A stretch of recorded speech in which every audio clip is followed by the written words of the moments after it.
Welcome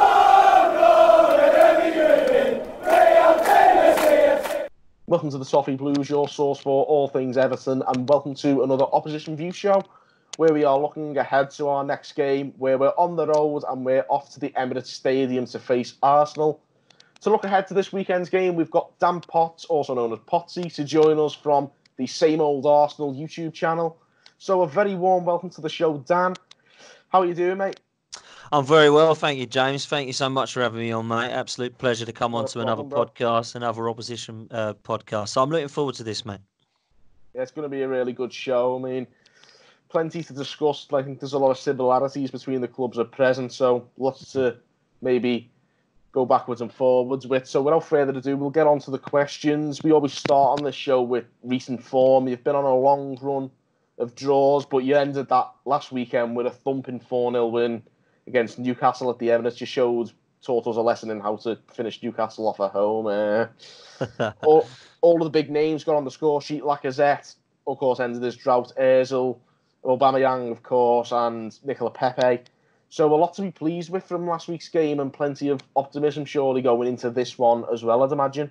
Yeah, I think so. I mean, listen, I said on another podcast that Arteta is an artist. He's great at drawing, but it seems now we've got that win, and I hope that we can get some confidence from that. I think the most important thing for me, James, was the fact that we actually got our front four working finally, because we've got these amazing talent. We've got Aubameyang, we've got Pepe, we've got Lacazette, we've got Ozil, we've still got young lads like Saka and Martinelli as well. But scoring seems to have been a problem, and it's something we've never really had issues with before. I think for me, the most downfall was the fact that it was the frustration to see us in front of goal and Lacazette lacking confidence, Aubameyang being suspended. We just really struggled to hit the net, and we saw the draws at Burnley, and when we were scoring, it was only really the one goal, but we conceded the goal like we did at Sheffield United. So for me to come up against Newcastle, who are a team that are similar, don't really seem to concede loads and loads, but don't really seem to score many either. Luckily, when we did get that goal in that second half, the floodgates opened for us, and that's what we can do and are used to doing to teams in the Premier League, but it just hasn't been like that of late. So for me, it was a throwback for me. I think that it was a throwback to the Arsenal of old, like the good days under Arsene Wenger, if you like, sort of before 2010. Yeah, it was, and I think that we haven't seen that for a while. We saw it under Unai Emery for a couple of games, but really it wasn't the kind of floodgates opening. So what Mikel Arteta has done is start from the back, a little bit like the old school days of George Graham, even, when it's like, let's sort this defence out, because we all know that Arsenal are frail at the back, and then let's sort the midfield out, which I think he's now done with Torreira and Xhaka. We finally got that double pivot that seems to work, and then we now look at who can get on the score sheet for us, and we've got some great talent up front. So I knew the goals would come, and it's great for me to see that happening at the weekend, and I hope that we can continue now and go on a run. I think you've just hit the nail on the head there. I think there's great players in every role throughout the pitch in that 4-2-3-1 system. I think if it all clicks into gear for you guys, it could be good times ahead. Well, I hope so. And I mean, I've never really been a fan of the number 10 role as such of late. I think the number 10 role is dying in football. I really do. And I think that the 4-3-3 system that, say, Liverpool and Man City play, a lot of people think that Kevin De Bruyne is a number 10. For me, he doesn't really play a number 10 if you look at the way Man City line up. And with Liverpool, with those kind of hard-working midfielders that go backwards and forwards in the Hendersons, Wijnaldums, Oxlade-Chamberlains, even the Fabinhos at time to time, I think that's the way forwards. And James Maddison and Jack Grealish for Leicester and Aston Villa, everyone seems to think they're a number 10. They don't play number 10 either if you look at the way they play football. So for me, maybe the Mesut Ozils of this world are dying, and we need to be looking at somebody like the Granit Xhaka, Torreira and Ceballos front three, midfield three to move us forward. But I still think in the summer we'll be looking to strengthen that midfield, and I think that we need to be going to a 4-3-3 and catch up with the likes of Liverpool and City, in my opinion, or try to at least. Yeah, now you say that obviously a lot of the top sides are using 4-3-3. I think if you've seen much of Everton lately, we've really harked back to the good old days of we've gone back to a 4-4-2, which is something a lot of Everton fans have wanted to see for a long time. What have you made of Everton reverting to the old school? I love it. Love 4-4-2. It's the last time we won the league was we were 4-4-2 when we went unbeaten with Henry and Bergkamp up front. I've always wanted to see us try it because we've got two great strikers, Lacazette and Aubameyang, that most Premier League sides would want in their side. So we've got the strikers, we've got the wingers in Pepe, Martinelli. and we're looking at the Ozil role thinking, how can we force him in the side? Well, if you're not going to play that free in midfield, then for me, Xhaka and Torreira could work if you got rid of that number 10 role and played Laka and Ober up front. And then you've got the likes of Martinelli and Pepe. I just don't understand why not either Ljungberg, Arteta or Emery have tried that, because that for me is something the fans are crying out for. That could very much work, I think. I like to think so. I mean, you said earlier about the Dominic Calvert-Lewin up front with Richarlison is working for you. That for me is we've got players that would upgrade on some of your positions there. So if it's working for you guys, I think that it could work for us. But whether Arteta believes that's the way forward or not is a different story. And I'm sure he's a little bit more modern. I don't think he'll be going back to the 4-4-2 days, unfortunately. No, it was quite interesting to see Carlo Ancelotti use a 4-4-2. He did say in a news article with the Liverpool Echo the other day that he doesn't want a rigid identity, that he's willing to be flexible. And I think that'll go down very well with our fans. We've got, obviously, there's a lot of different systems that he's used in the past. AC Milan, I think he used like a very narrow formation, didn't he? A 4-3-2-1, I think it was, when they had like Ambrosini and Gattuso and people sort of around Andrea Pirlo. And he's gone through so many different systems with all the different clubs he's managed. So it's great to see that kind of flexibility at Everton. Do you think Arteta will follow more in the footsteps of his mentor, really, Pep Guardiola, and stick to a rigid system? I think we're already starting to see some of the similarities of Guardiola in this Arsenal side, and definitely the one thing that I believe is improved is defensively, but our fullbacks are a massive part of how Arteta plays, and that's huge with Guardiola as well. I don't know if you remember when Guardiola first took over at Man City, he had some very old aging fullbacks in Gal Clichy, Bakary Sagna, Pablo Zabaleta and Kolarov. He got rid of all four of them, brought in Kyle Walker and Mendy, and then they were bombing down the wings. And you've seen Robertson and Trent Alexander-Arnold, how important they are for Liverpool. I think with Bellerin and Tierney, and of course Saka has been great, even Maitland-Niles to a degree, they've all kind of done their job and looked great. Even Kolasinac, I'm really not a fan of, was playing well in this system because Arteta's seeing the fullbacks as a huge system. And what they do is they can tuck in, and the midfielders can tuck in as well. And that's all the kind of modern day way that Guardiola's playing for Man City. And you can really see that Arteta's learnt that. The other thing that I like about Arteta is that if you imagine a few seasons ago, Raheem Sterling at Liverpool was a great player. He come to Man City and he was okay. Then he got great. I think Arteta was a huge part of that. And you can see he's tried to do it with Nelson. It's not really worked. He's done it with Martinelli, and now he's doing it with Saka. I think he looks at those players that are young, who have bags of potential, and he improves them. And that's exactly what he's done in the last few weeks at Arsenal that he's been here. I think he's also good at weighing up how best to utilise the potential because, of course, when I first saw Saka burst onto the scene last season and early on this season, it seemed like he was playing more of an attacking midfield role, whereas he's moved into left-back, hasn't he? Yeah, he has, and at the moment we've got Tierney out, and it was a kind of Kolasinac had a knock. Saka got put in that position, and he's taken it by storm. And when we've had Martinelli and Saka both down that left, it's looked young, vibrant, pacey, powerful, and really slick in terms of how we're playing football down that left-hand side. So it's really worked out well, and Arteta's got a huge part to play in that, and deserves all the plaudits. He really does. And he's no stranger to that, of course. The very same thing that he did with Zinchenko at City. Absolutely. Yeah, I've talked about Sterling as well. There's other players at Man City that he's improved. And I don't know if the rumours are true, but when he left, there was a lot of people very saddened because they were really happy with what he'd done and how he'd coached them the last few years. That's got to be a good sign for us going forward. Most definitely. And I think, obviously, there was a lot of debate. I think a lot of this show is going to revolve around the managers, of course. Arteta being an ex-Everton player as well as an ex-Arsenal player. There was a lot of talk about him possibly coming to Everton. A lot of the talk about Ancelotti possibly going to Arsenal as well before the appointments were made. Are you happy with Arteta as an appointment? I'd imagine you would be. Yeah, I am. I wanted a young coach. I did. I wanted a younger coach. My two that I wanted were Ten Hag from Ajax or Julian Nagelsmann from Leipzig. They were my two number one choices. So when I see that we were linked with the Ancelottis and Allegris, I thought to myself, as much as that's probably what we need for one short-term season, I don't think it's what we need for the long term. I think Ancelotti saying that would be great for Everton because I think that's actually what you need. And I think it's worked out well for both clubs. But what I will say in terms of Arteta is I think that he knows what he wants, his style of play, his philosophy. What we need now is a backing from the board. And that's what not the managers have had previously. So I hope that that's going to be different now. I think he's improving players. He's quite lucky that we have got young players who, instead of being an option, have become a solution. Like we mentioned, Saka and Martinelli. They've kind of got to the stage now where they're our first team players, where really they should be looking at our kind of sort of fringe players, really, along with Matteo Guendouzi. Those three are going to be Arsenal players. They're going to be stars. They really are. I'm not sure about some of the others, like that young lad Willock and the Maitland-Niles and maybe the Nelsons. They might just miss out, in the Smith-Rose and Nketiahs. Great to have them all around, but might miss out on first team football. But these three are going to be big, and I think Arteta's got a huge part to play in the three of their future, just for the pure fact that he's such a great coach with young players. So I think that it is going to work out for us. A lot of fans are happy with Arteta's start. We've definitely installed some confidence, and we're starting to pick up results now. And the performances is there, James. I think for us, before it was these players down tools on Unai Emery. They were fed up. They weren't interested in playing anymore. And I think some of the senior players have let the club down. But at the other end of that, some of the young players have really, really saved us at times.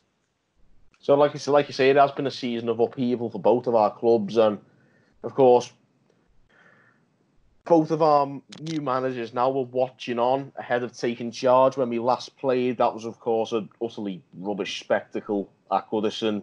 But since then, both sides, in terms of playing style, have improved. There's certainly a better atmosphere amongst the fan base. And what other sort of changes has Arteta implemented to achieve that sort of feel-good factor? Because I think there's a bit of a reputation, isn't there, about Arsenal fans that they're not very easy to please. Listen, Arsenal fans are some of the most toxic fans about, mate. Honestly, they are. Unfortunately, we don't do ourselves any favours. I love the fans. I think they're great, and I think that we do go to games. Away fans are great. At the Emirates, it can be a little quiet, but on in my section, it's great where I sit. I'm quite lucky to have Red Action around me, and we get the fans up there, so we're quite loud. But certainly don't do himself any favours. What I will say that Arteta has done with this side is he has taken some of the players that looked dead and buried at rock bottom, and he's improved them. Granit Xhaka looked like he didn't have a career at Arsenal after he ripped the shirt off, took the captain's armband on and walked off and told the fans to F off. That for me was him done at the club. What he's done is he's come in, he's turned him around. He said to him, you have got a future if you want it, and if you knuckle down. One player that's improved. The other player that's improved is Shkodran Mustafi. How he has got Shkodran Mustafi playing, I do not know. This guy, I still want him to leave. Don't get me wrong, because he's got a mistake in him. He's got an error in him. But he somehow got him playing football. That, to me, is genius at work, because he had David Luiz, Socrates and Mustafi. Nobody would have wanted them. Them playing at the back, he's kept 5 clean sheets with those defenders in 11 games. That is an outstanding achievement, in my opinion, with a team that looked like they were leaking at least 2 goals under Unai Emery every single game. We were having to score 3 or 4 goals to take 3 points, and that was why we were drawing so many. So for me, that's one thing that he's done. He's sorted us out defensively, which is quite ironic to the fact that Pep Guardiola plays such an attacking style of football that we thought that probably be emulated from Mikel Arteta. He's actually gone the other way and he's sorted us out of the back first. And now we're starting to see us express ourselves going forward and the transition improving. So that's one thing that he has done, which I think has shocked most people, to be fair. But the fans are very happy with him, trust me. I think it could be interesting harking back to his days at Everton. One, he was a teammate of Shkodran Mustafi at Everton. Wow, yeah, I couldn't remember. I forgot that. Yeah, long time back. But also, you say the influence of Pep Guardiola, and of course he's played under Wenger as well. But maybe the influence of David Moyes when he first came to English shores, and maybe that sort of more rigid defensive mindset that we had when he first arrived at Everton.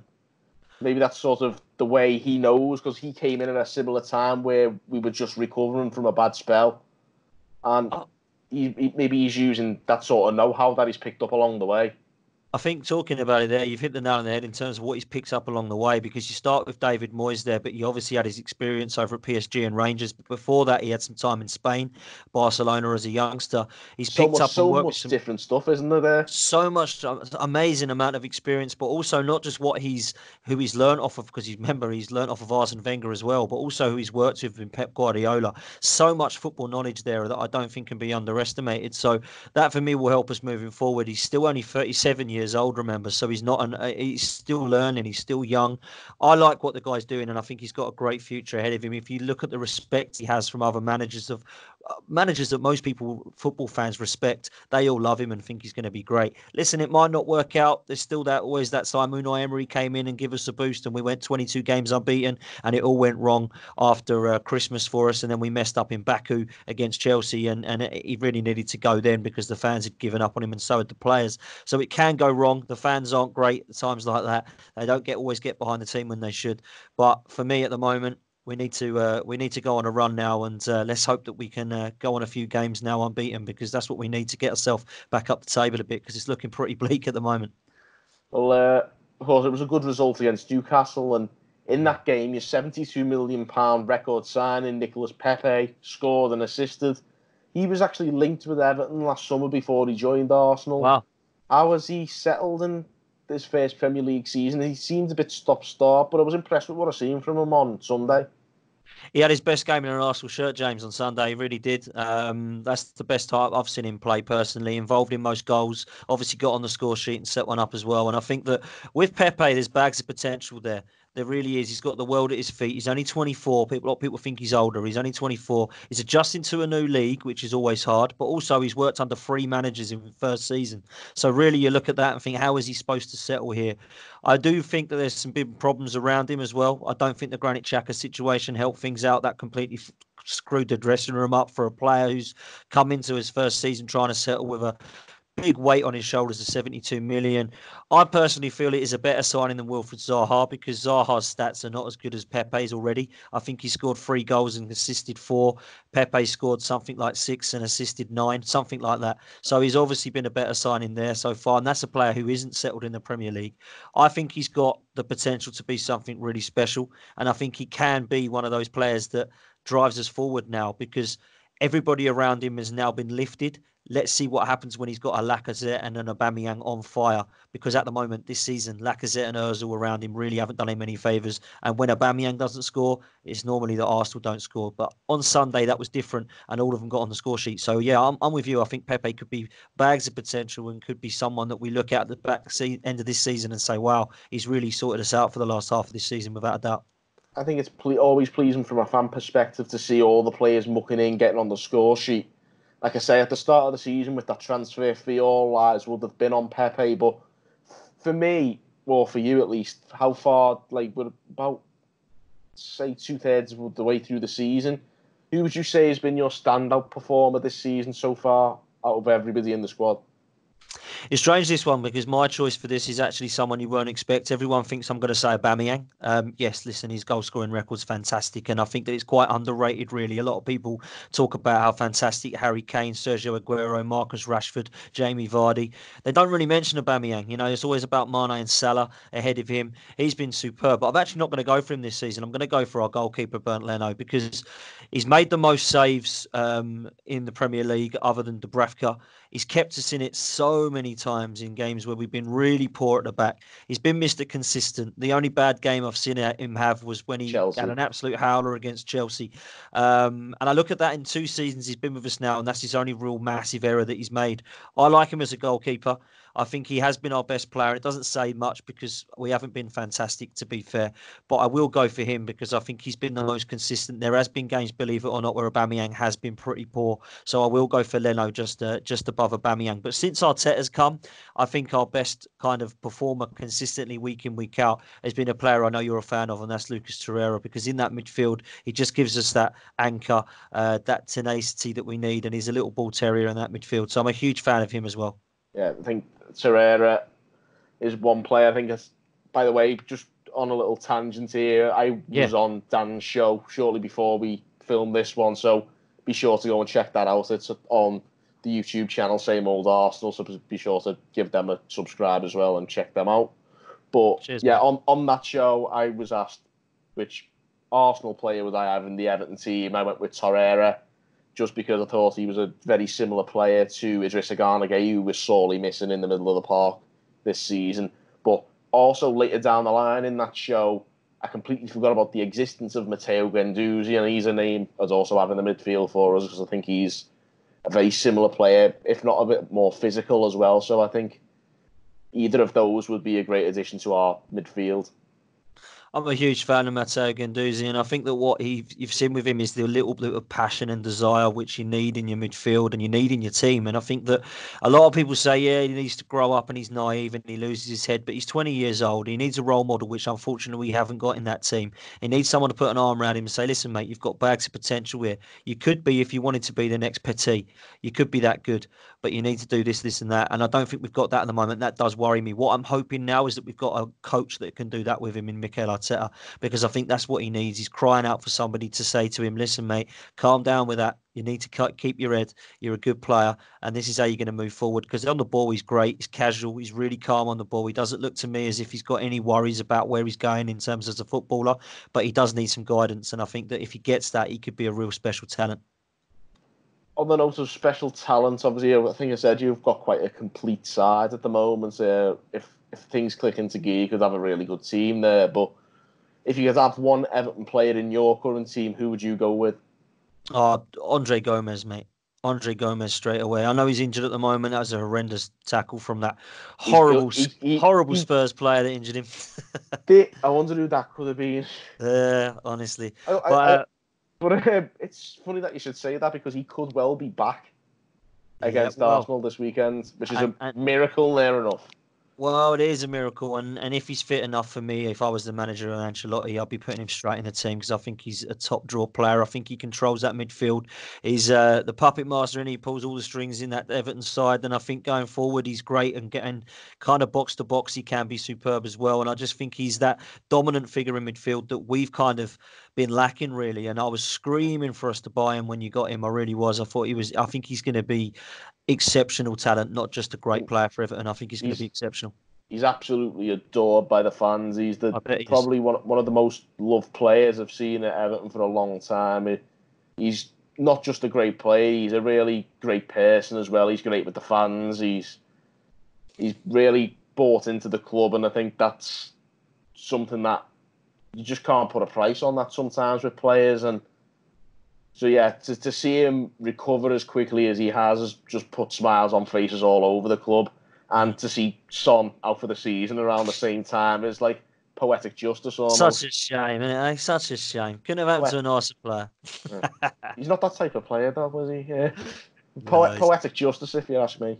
Yeah, absolutely, mate. Absolutely. I obviously was laughing when Harry Kane and Son are both injured, so I hope that Tottenham lose this evening. It's horrible, though. I mean, I'm not usually one to wish that kind of thing on people, but I think Son got a really easy ride off the press when that injury happened. It was like they were more bothered about Son than they were about Andre Gomez, who just broke his ankle. And it was pretty shocking to read, to be honest. And all this, he's not that type of player. I've seen him kick out of players before. He got sent off for kicking Rudiger earlier this season. He kicked out Bournemouth player last season. He's done things in Germany as well. And he's also a cheating, diving bastard as well. Also, there you go. There's that as well.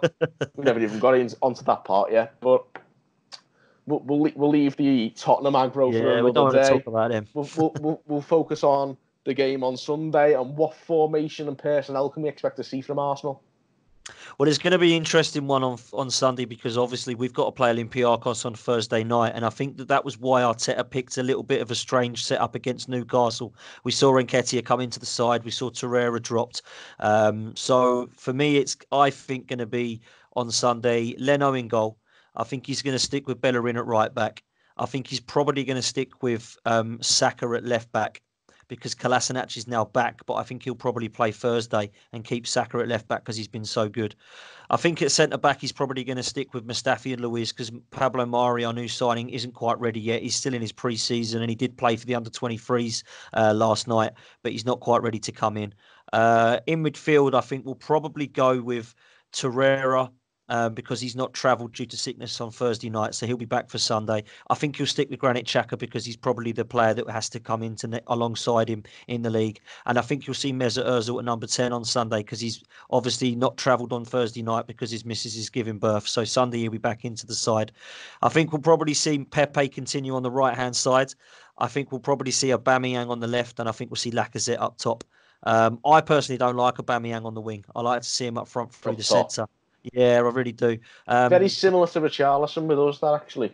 Okay. What, you prefer him up front or you prefer him on the left? prefer him up front, but we've seen a lot of the time he gets shoved out on the wing to accommodate whatever system we had, which was a one-up-top system. So it was happening all too often, but it's improved a lot since we've gone to this 4-4-2 and he plays in that front two. I think Aubameyang and Lacazette could work the very same way with Arsenal if you were giving them a chance to do that, really. Yeah, well, I think Thursday night will be interesting because I think he's going to probably look at the midfield three and go with Özil and sorry, not Özil, Ceballos. Danny Ceballos played for us on Sunday really well, so I think he'll go in the middle with Guendouzi and Xhaka on Thursday. So I think that Sunday Özil will come back into the side. Yeah, it's going to be an interesting setup. Maybe two different systems, like you say. I think it sounds like a 4-2-3-1 setup that you guys use, and obviously we've reverted to an old school 4-4-2, so it could be a bit of a tactical battle there as well.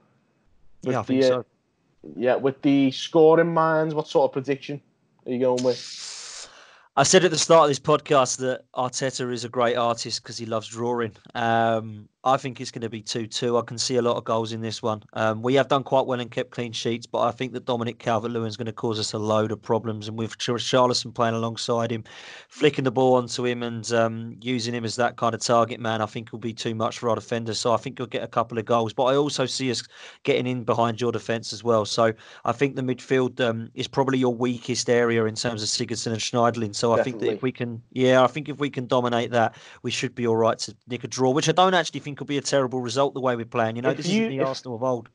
It's interesting that you say that now I think about it because having Özil, Xhaka and Torreira, or any three personnel in the middle of that park up against those two, you could have a field day running the show.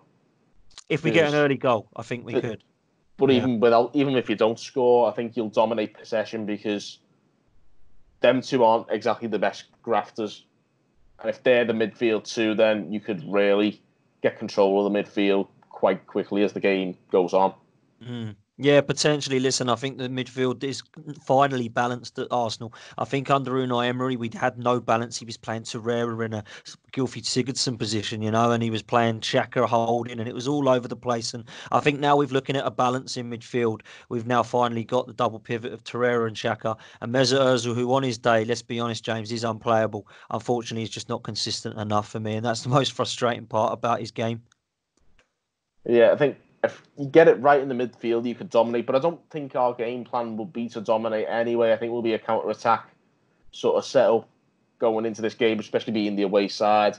And I agree with you. I think it's going to be a very, very exciting end-to-end high-scoring game. Fingers crossed for the neutrals' sake anyway. But I'm going to go with a 3-3.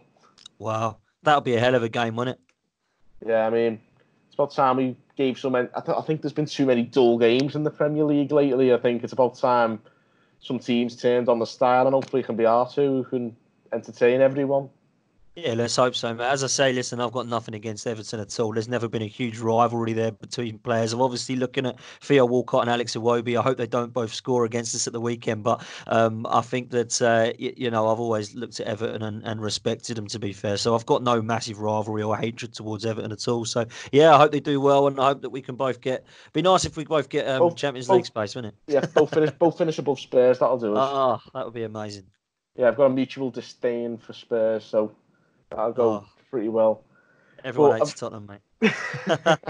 Now, this is an interesting one. We always end with a light-hearted and completely irrelevant question. Okay. And this one always seems to throw my guests off. So, what's your favourite film and why? My favourite film and why? That's a great question. I love throwing this one at everyone. That's all good, man. I think my favourite film is quite simple. It is The Shawshank Redemption.